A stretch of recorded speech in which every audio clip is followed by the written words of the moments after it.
Ladies and gentlemen, what is up? Welcome to the madness. Happy Wednesday. Welcome to the Early Edge presented by BetMGM. We've got a great show for you today, including some conference tournament championships. That what we've been doing, we're going to cover them at the end of the show, including some heavy hitter conferences. I see everybody in the chat. Love the excitement. Love the exclamation points. I'll take that all day. And let's look at the recap screen. Let's see if I'll take that as well. Well, a winning record, so I guess I'll take that. We're always trying to go a little bit better than 4-3. It was a tight one in that NC State game. I know some people had the 8.5, some people bought it down to 8.5. If you had the 9.5, I'm sorry about that, but the 8.5 number was given out on SportsLine, and hopefully most of you got that. Tom Casale comes through again with UMass Lowell. Mikey B goes 1 for 2. Buckets goes 1 for 2. Again, a winning day. We'll take that. And by the way, programming note. You know, Inside the Lines has changed to 5 o'clock, but also we've got our MLB Futures shows. We've done 2 of them already with Amags, Grace, and of course Snyder. But we're going to do that again today. We're doing player props today at 3 o'clock. You're going to want to tune in because it's that same cast from before, but we're adding prop stars to it. It's going to be an awesome show. 3 o'clock on this very channel. Make sure you've got your notifications on in general, but 3 o'clock today, you're not going to want to miss that. All right, let's bring in the stars of the show. For a Wednesday, Tim Doyle traveling, of course, on assignment. Sometimes that does happen. So we still have Mikey B, Mike McClure, Martin Green. It's all the M's and me, I guess. Martin Green, how you doing today? I'm doing fantastic. Thank you very much, Sia. I was up very late last night because Arsenal had a big Champions League game, which they finally won on a penalty shootout. So I was happy with that. And we had some good winning picks in the Champions League too. So hopefully we can keep the roll going today. All right. And Mikey B, I got to ask you something because we're going to go to Mike McClure's college basketball pick in just a second. But Mikey B, like, listen, I'm in Washington, D.C. You hit 1 out of 2. So, listen, no shame in that. 50% is going to be okay. But we both liked the Wizards yesterday. You had it as an official pick. I certainly leaned on it. I mean, everybody heard me yesterday. Hey, I like that Wizards play. What happened?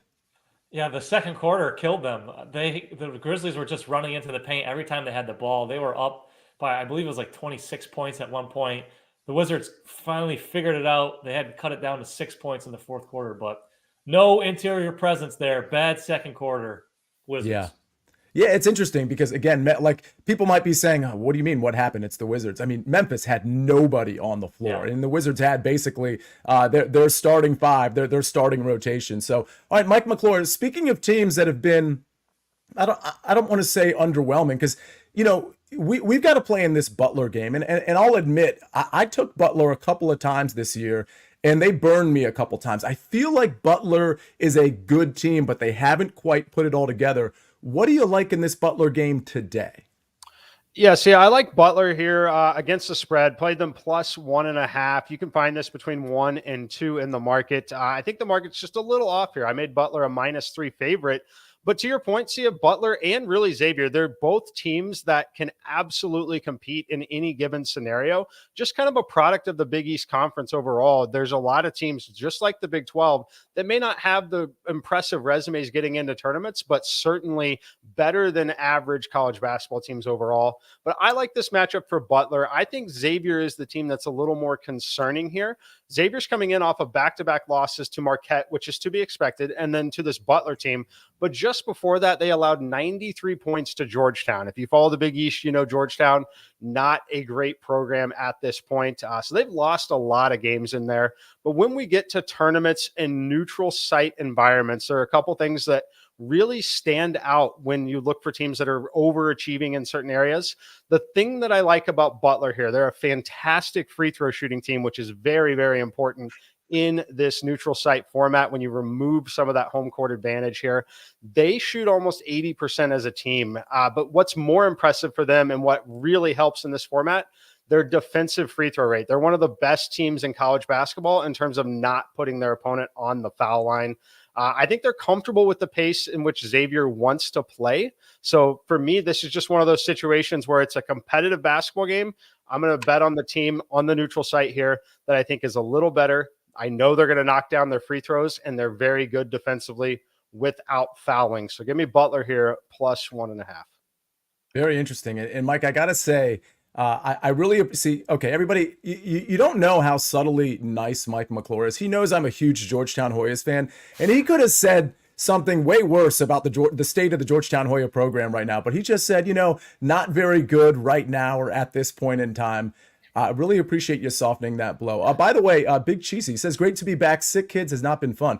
Yeah, I know there's a lot of cold and flu stuff going around right now. We were actually talking about a pre-show. I caught a little piece of that as well. So everybody stay healthy, stay hydrated, eat some good foods and all of that stuff so that you can maybe stay the course when you do get sick. And Josh Davis says his college baseball play hits. If you have plays like Chris Kish does always in the chat, in Japan, and Big Cheesy, feel free, Bradley Jacobs, feel free to put those in the chat. And if you want to take the plays on the show or the plays in the chat, well, you can do that at BetMGM. Go over to BetMGM right now. New BetMGM customers can sign up today and get $150 in bonus bets. Just place your first wager of at least $5, and you will receive $150 instantly in bonus bets, regardless of your wager's outcome, with bonus code EDGE150. That's EDGE150. All right, we need to take a break so that you all can hit the like button and that we can hear a message from our partners. Who's in? Who's out? Let the madness begin. The NCAA Men's Basketball Championship Selection Show on CBS and streaming on Paramount Plus. All right, we're back on the Early Edge presented by BetMGM, and we got to get to some Martin Green. Martin, people are clamoring for your soccer picks in the chat.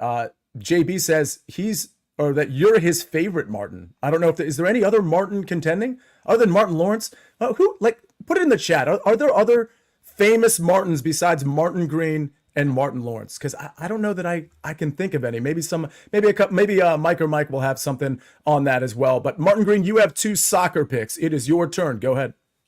Yeah, Martin Ødegaard is the Arsenal captain, but of course. no picks for Arsenal today because they were victorious last night. There are 2 big Champions League games taking place today, and I'm looking at the Borussia Dortmund versus PSV Eindhoven game. Round of 16 clash is delicately poised at 1-1 on aggregate after these teams drew in the Netherlands last month. But I do think Dortmund were unfortunate in that game. PSV were awarded a very soft penalty. Dortmund are unbeaten at home in the Champions League this season. They should edge this game, I think. I did plan to go for a simple Dortmund moneyline bet at plus 110. But in the end, I decided to parlay Dortmund draw no bet with Paris Saint-Germain. PSG are playing against Nice in the French Cup tonight as well. Nice are in dismal form right now, 1 draw and 4 defeats from their last 5 games. So I really think they could struggle in Paris. So I'm going Dortmund draw no bet, PSG money line at combined odds of plus 120. And just quickly looking ahead to the weekend, I do like Wolves to beat local rivals Coventry in the FA Cup quarter-finals. It's a Premier League team against the Championship team, and I do think there could be a bit of a mismatch there. Wolves have a really solid home record this season. They should have too much quality for Coventry to handle. Coventry are dangerous in attack, but they've only won 15 out of 37 Championship games this season. I think they could be outclassed. So Wolves money line and over 1.5 goals at minus 115.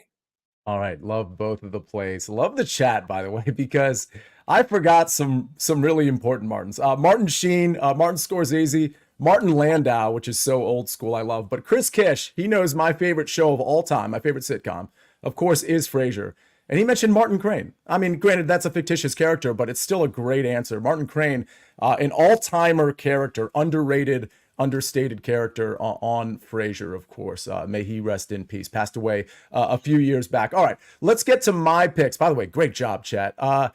I've got 2 picks here, and one is for tomorrow morning because, again, we're on the East Coast for golf, so some of these that start before the early edge on Thursday, I'm just going to give you the play ahead of time, obviously, so we don't miss it when we start our show Thursday at 10 o'clock. I'll wait on that one. Let's go in chronological order. Let's go with college basketball. I'm going Texas minus 4.5. So this Texas team, I think, is actually pretty good. I mean, earlier in the year, I kind of put them in a state of, well, I'm not really sure how good this team. I don't know when they're going to show up and when they're not going to show up. But lately, against the Big 12, listen, when they're playing the good Big 12 teams, they're typically going to lose. We've seen that over the last few weeks. But when they play the middle tier Big 12 teams or the bottom tier Big 12 teams, they really kind of clean up. So I think this is a really good spot to target Kansas State. The one thing about Kansas State is they are very desperate. Now, we can say that about a lot of teams. So I don't want to overplay that narrative, but I do want to say Kansas State needs to win this game to make the NCAA tournament, to make March Madness. So there is something to be said for that, but Texas is not playing for nothing. While they're probably into March Madness, they're certainly playing for seeding,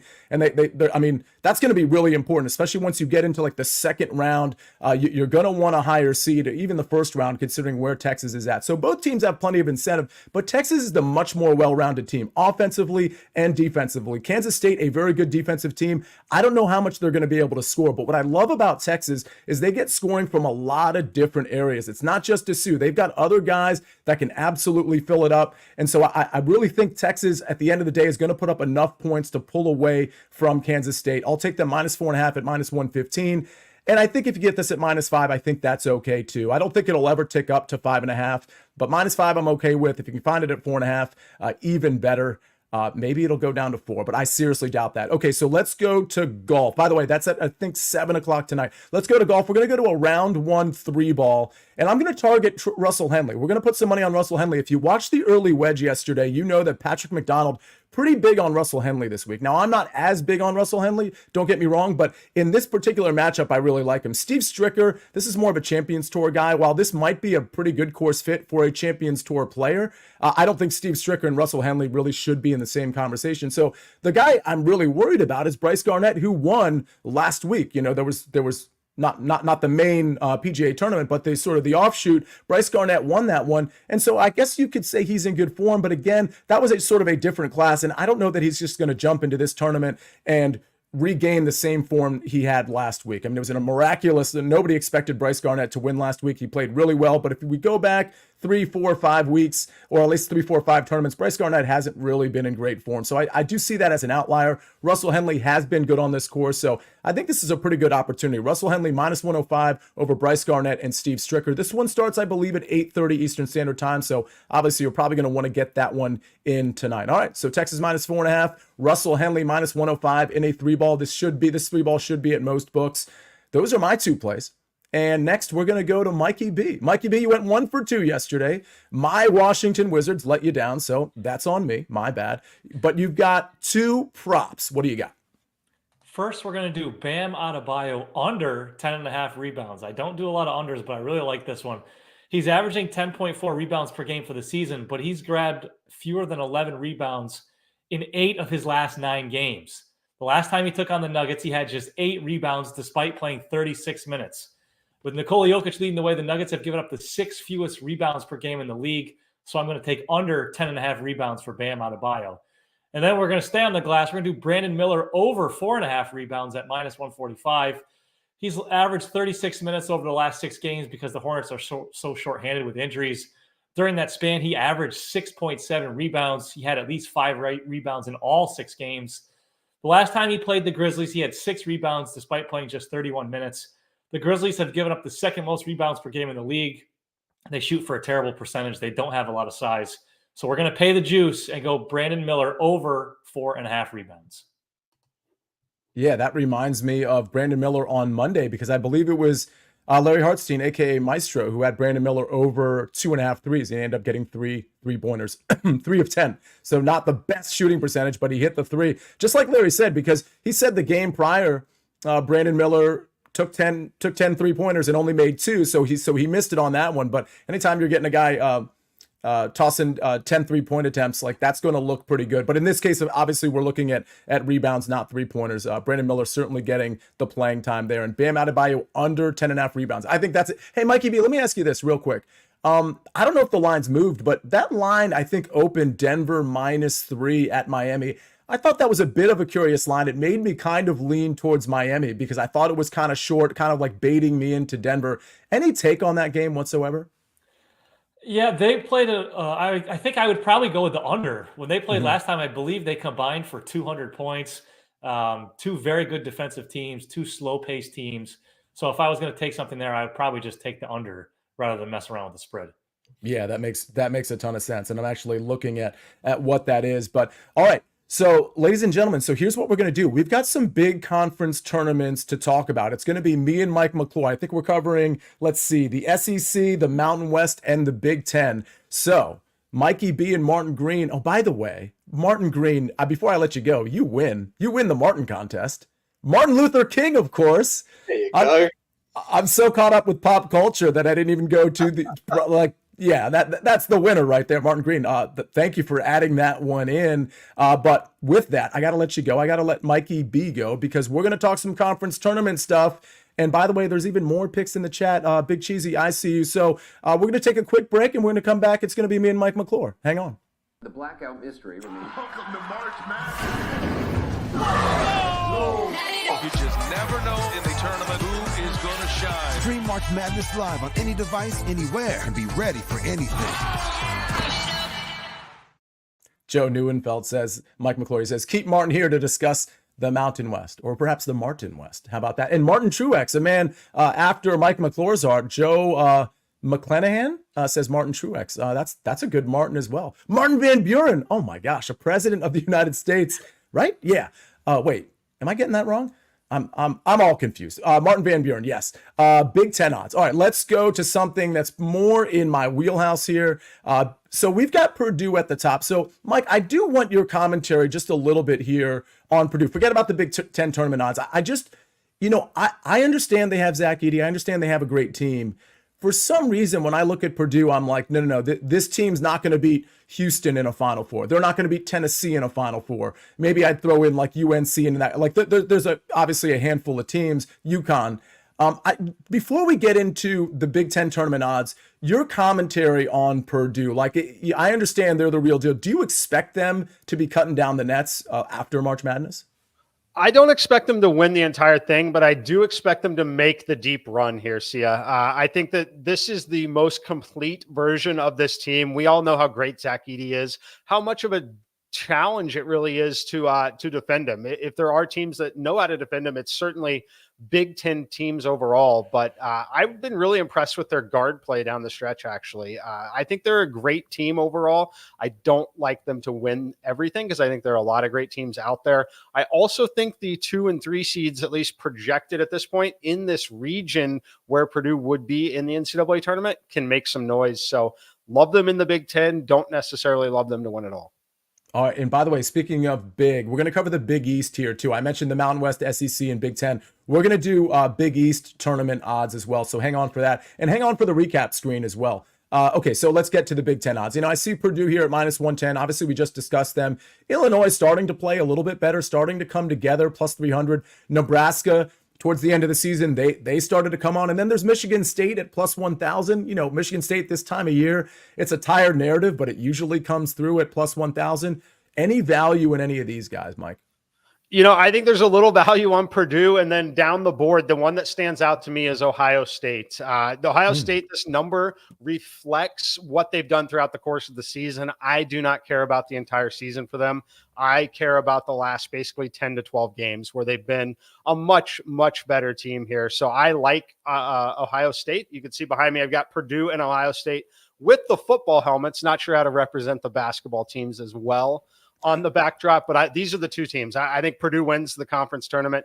If there's a team that could make a run, though, for me, it would be Ohio State. They are drastically undervalued. I would have them slightly ahead of Michigan State right now in terms of odds. Very interesting. Yeah. That's +2,500 for those of you that are listening to the podcast later and not watching this live, +2,500 there. And yeah, as much as I think Purdue is underwhelming, if I had to pick one at -110, I do kind of like Purdue. And that's mostly because I'm not really a believer in the teams right behind Purdue. Like when we're talking about like Nebraska, for example, Illinois, I just don't think they have enough necessarily. So I do think it's probably Purdue's tournament to win. I think -110 is completely fair. When it gets to March Madness, I think we'll have to see the matchups, Mike. And I know we'll do shows on that in terms of like Purdue, do they have the right matchups to potentially get to the Final Four and win this whole thing? All right, let's go to the Mountain West tournament. By the way, Danny Brasco is in the chat. So what's up to Danny Brasco, Bradley, Chris, see everybody in here. Really happy to see everybody sticking around because we've got San Diego State +250 leading the Mountain West tournament. Utah State, that's a good team, +450. Nevada +500. And there's really not much of a drop off. This is a really interesting conference tournament, Mike, because we usually see the drop off after like 3 or 4 teams, but Boise State plus 600, New Mexico plus 600, UNLV plus 600, Colorado State plus 700. Like there's no drop off until you get to Wyoming, where it gets, really dicey. I think Utah State and Nevada are really interesting here. I think I would probably lean to one of those two, but San Diego State, a very good team. Where are you at in this one? Yeah, see, what an awesome conference Mountain West has been this year. You see the odds reflecting it, but they have a lot of depth in this conference. Any of these teams is really viable here. But for me, it's going to be Nevada or Nevada, however we want to say it. We can have that debate again because we're going to be talking about them all weekend here. I like this team. I make them the best team in the Mountain West, frankly. I think when you look at San Diego State, they're very, very even. But when you look at the odds here, San Diego State, the Mountain West as a conference doesn't get a lot of attention. They're getting more this year, certainly. But San Diego State is a team that's actually getting a lot of respect in terms of name value. They've made some tournament runs, way more of a household name. But when I look at Nevada, they do a couple things extremely well. Number one, they're one of the best teams in college basketball at getting to the free throw line. They also shoot from the perimeter very well. Excellent hitting threes. If you can get to the foul line and make threes, you're never really out of games if you have a slow start. I like this Nevada team. I think they win this conference tournament. By the way, I'm all about saying Nevada and Gonzaga, but I know you're supposed to say Gonzaga and Nevada.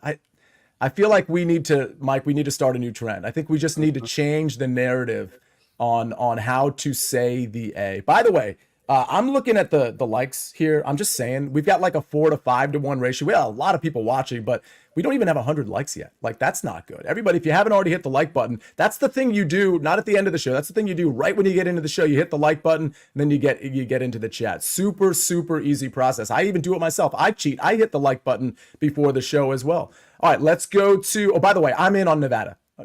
I'm in on that one. I like the number. I believe it was plus 500.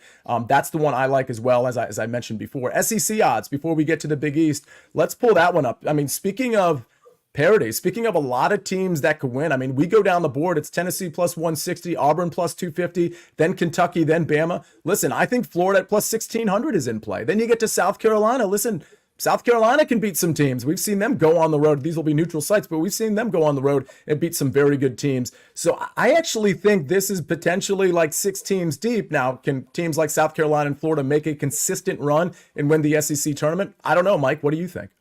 Yeah, it's fascinating here. You have to consider the geographical location of some of the tournaments. This is certainly one of them. The Big 12 is the other one.